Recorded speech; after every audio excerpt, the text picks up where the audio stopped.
Hi, welcome back to my channel, Barn Full of Trains. We're gonna do two or three things here going on. One is something that I got a request from somebody to do on a birthday gift that I got a hold of, and then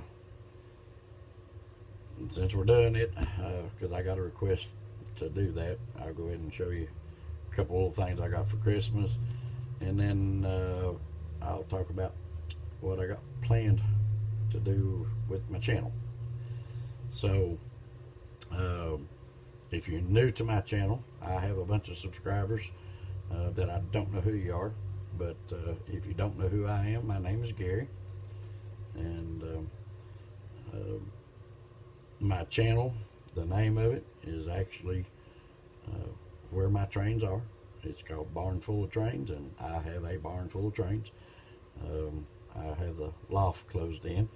If you haven't seen my first video, it's my intro video, introduction. Check it out, and you'll see that it's actually in a barn, and you'll see that I got tracks up in the ceiling, and I run scales anything from N all the way to G, and I have tracks set up for them and run them. So anyways, I was watching Indian Head Valley Railroad's Christmas update on what he got for Christmas, and he had a grandson, I believe it was a grandson, that give him some stamps made up in a glass picture frame so you could see it. And this is what he had. It's the Transcontinental Railway 150th anniversary. Has three stamps across. The Jupiter, the General, and the Golden Spike is also a stamp. And get a whole row of them. Anyways, I told him that I'd gotten a complete set, one from each plate, and for my birthday, and so he said he'd like to see a video of it. So I'll show them to you here in a minute.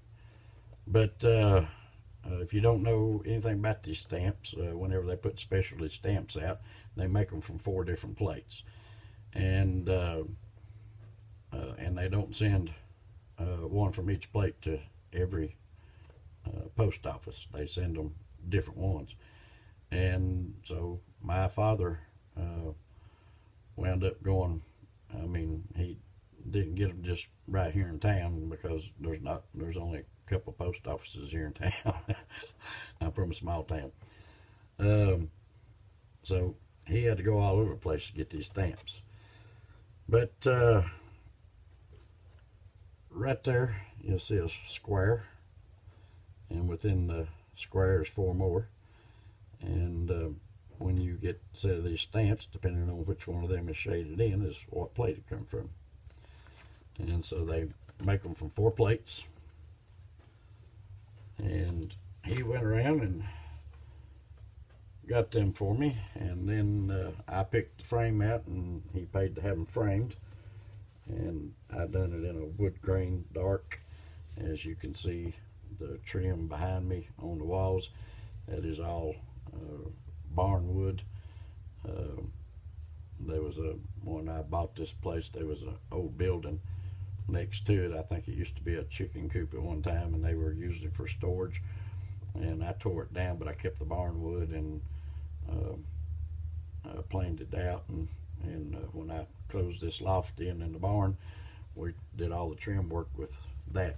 And so I bought them to do that with, but I ain't got enough room to get all 4 of them out here. But each one is framed separate from the other, and then on the back of them he cut a slit in them where I can pull it open, and you can see which plate it was made from. So that was for Wilmer right there. Now, why buy one set? when you can get two. So my dad actually gave me two sets of them, and when he told me when I reach 500 subscribers, they'll will be gone and hard to get a hold of, and just hold a contest and give them away. So that's what I'm going to do. If I ever reach 500, I'm going to give a complete set, one from each plate, away. You have to frame them, but but you'll have a complete set, one from each place. So Christmas wise, I got different stuff. One of the things I got was I went ahead and got some mini plugs. They're micro mini plugs, and what I use them for is one of them is I'm going to finish the third video up on this one. I've done the first two, and the last one's going to be about putting LED lights in it. But instead of hooking the wires directly to the decoder, and then when you got to pull it open, you either got to unsolder the thing or something. So I put plugs in them so I can just pull the plug apart. If not, this is just dangling around, and you know, it's in the way if you actually need to pull the wheels out, wheel sets out, and go through them, clean them, whatever. So that makes it easy for doing that. One of the other things, well, I got two of them. One's a baggage coach, and the other one is just a regular coach. These are made by Mantua. They're called the Classics. They're based on a Tyco train. They got the plates for Tycos, and they got knuckle couplers on them, and I like steam engines and coaches, 1880s, and it's basically a replica of this one, which come out of the 60s. This is part of my first train that I ever got for Christmas in 1968. I have a video on tearing the engine down and completely redoing it and bringing it back to where it runs. And once I get the LEDs into this other one, I'm going to go back to this one and finish restoring it, putting knuckle couplers on it and stuff. But anyway, these Mantua Classics, if you're just getting into the hobby, don't have a lot of money, they're great little cars. They run good. You can easily upgrade them. They're great to learn to paint with, them and other Tycos out of the 70s. Learn to put stickers on them. If you mess them up, you got, you know, you've not lost a $40 or $50 ready to roll train car right now. So they're great for that kind of stuff. One of the other things that I got was I like to collect different style trains, unique trains, and back in the early 80s, Bachmann was the only one that put them out. Lionel did put out same trains, but Bachmann was the only one that put them out in HO. And they were the earliest trains that they know of ever made. One was called the John Bull. It was one of the first ones that they put a cow catcher on. And I've got that one. I've actually got two of those. I've got one of the originals that was put out in the early 80s, and then in the 90s, after they started using their Easy Track system, they put out another round of them, and they actually released those with Easy Track. One of the other two, well, it was actually four of them that they put out, three at first, and then they come out with the fourth one.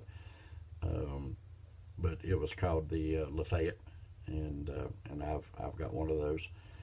And the fourth one that was put out later, I don't have it. That'll be the next one I get. It's called the Persia. But the other one was called the DeWitt Clinton. And if you You've probably seen them before. It was named after a New York mayor that died in 1828, and this was put out in 1831 or 1830 or 31. It ran for a few years, about a 16-mile trip, hauling passengers. It's got a little guy, he rode up front right there, and then you got your barrel and extra water and wood right there. And it didn't have any kind of bell or whistle on it. It was just a steam engine. And then it comes with 3 of these cars, and they literally took a stagecoach and put rail wheels on it. And you could ride up here on the buckboards, or you could ride inside. And it come with 3 cars. The original train had 5 or 6 cars on it. There was 2 or 3 different newspaper accounts on it, and one guy said 5, one said 6, and the third one said 5 or 6. So I don't know, but you could actually buy the cars still on like eBay and stuff like that. But so that was part of my Christmas. I got other stuff. One of the things I am going to use up here was I thought it was really cool. My son-in-law got a hold of a Stanley measuring tape, and it was a replica. A lot of these companies are making replicas of their stuff from the early 1900s, and so it was a replica of one from about 1930. So I thought that was pretty cool. So I'll be using that up here and stuff. As far as my channel goes, the biggest holdup was a couple days after I started my channel was my birthday, and I got those stamps and stuff, and then 2 days later I get a telephone call, and I lost my job. And so not to worry, I drove a custom bus for a guy, and he backed another guy in a business, and the other guy was doing stuff behind his back, and he didn't know about it. And it was supposedly a long-time friend of his, and he just let him run it however he wanted to, and basically it cost him 6 years. So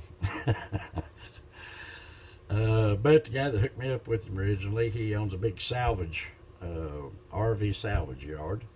It's the largest salvage yard in the U.S., and he buys wrecked and burnt-out RVs all over the U.S. And when I called him, he said, well, I'm in the process of building another truck. It's a big 40-foot, 3-axle wrecker, all hydraulic. And he said, you want to drive it? And he said, I'll put you to work. So I told him, yep, I would do that. So I had to wait. So I kind of backed off on doing anything, just watch my money and stuff. You know, didn't want to get into any kind of problems or anything like that, because the truck wasn't finished yet. And but he got it, and I started working a week before Christmas. So anyways, but I'm off right now. He closes up for a little over a week for everybody, so they can just spend time with their family and stuff. And but I'll be going back to work next week. So one of the things I want to do is thank all the new subscribers. There's a bunch of you all. I have no idea who you are. You got your channels marked. Normally I will subscribe back to you, but for the ones that's got their channels marked private, I don't know who you are, but I still appreciate y'all and hope you enjoy the channel.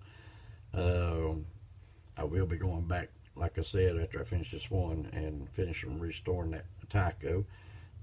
It seemed to kind of hit with people. My channel had leveled out, and I had like a little over 100 subscribers, and that one had like 80 something views on it. And all of a sudden, about 2 weeks or so before Christmas, that one, I come in the next morning, had a whole bunch of new subscribers, and over 100 views, and anyways, it in between then and the next 2 weeks, it jumped from 80 something views to over 320 something views, and I went from a little over 100 subscribers to 135 subscribers. And so apparently working on that old taco resonated with some people, and so I am going to finish that one up. So I want to thank everybody for everything. One of the other things that I almost forgot was, and if you not subscribe to him, his name is Darren, B&H Railroads. He had a contest for Christmas, and I'm a one finger typer, and he was asking different things like a saying, and you had to finish it, or a song. He would sing a verse, and well, he didn't sing it, but he told the verse of a song, and you had to tell the next line in it. And so anyways, I wasn't having no luck getting anything up there, but I've been around music all my life. I do recording. I think Dwight Curley is the one that told me I sounded like a DJ, and I informed him that at one time that I was a DJ for a local country club. But I've got all kinds of sound equipment, but he asked, he said the line of one song, and I didn't have to look it up. I knew it, and I barely did get it in because somebody else looked it up and put it right in behind me. But anyway, I won this articulating cat water tanker, and it is a die-cast metal. It's all detailed inside. Even the dashboard is detailed. It's even got the water line on the back of it right there, that orange part. And anyways, I want to thank him for that. I got it in the mail New Year's Eve day, and so I was like a kid in a candy shop. I was all excited. It's actually the first time I've won any of these contests or anything like that. So anyways, thank you, Darren. I really appreciate it. It's a great group of trained guys, and I'm going to cut this video short and try not to keep it too long. So anyways, thank you, everybody. Have a great new year, and we'll see you later. Bye.